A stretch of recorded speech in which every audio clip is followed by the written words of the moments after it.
The budget battle in Michigan is heating up. Governor Gretchen Whitmer says Republican legislators are, quote, screwing around, failing to come up with a budget plan. They're firing back and say they've given her 4 plans. Tonight, we want to know what you think. Should the governor make good on her threat to veto a budget that doesn't include the roads deal she wants? You can weigh in right now at WXYZ.com/vote. Meanwhile, 7 Action News reporter Kim Russell joins us now live. And Kim, what do these 4 Republican plans include?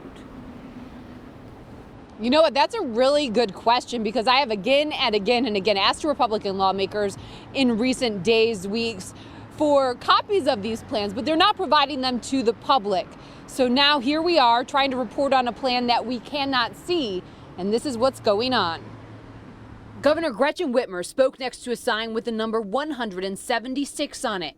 That's how many days it has been since she proposed a state budget. My hope is that the Republican legislature, who's had this budget for 6 months, is going to get serious about putting a viable alternative on the table. The governor's plan includes a 45-cent gas tax to raise $2.5 billion to fix the roads. Republican lawmakers say they are not going to pass it. When you talk to people on the street, you hear they're often conflicted. Everyone seems to want to see more money invested in fixing the roads. We have to do something. The roads are truly terrible. But they don't want to pay a 45-cent gas tax. In this case, when it comes to gas, how much more can we go? Republicans have heard that and are refusing to raise taxes. I don't want to pay a gas tax either, but I also don't want a chunk of concrete to come flying through my daughter's windshield. Governor, you've been provided 4 separate proposals by the leader. Those 4 separate proposals, choose one or come up with your own alternative. Has the public seen a Republican plan?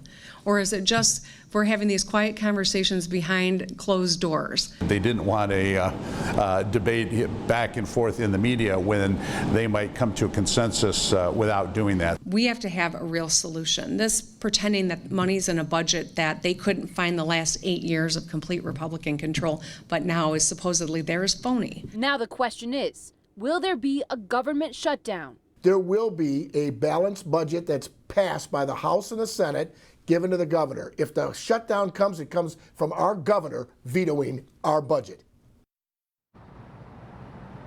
So here's the situation. The deadline for coming up with a budget is the end of September, because the state's fiscal year starts in October. If there isn't a deal by then, it's possible we could see a government shutdown. Whatever they decide, it's likely to impact you with either a tax increase or cuts in services. We will continue covering what they decide so that you are in the know. Reporting live, Kim Russell, 7 Action News. All right, thanks, Kim.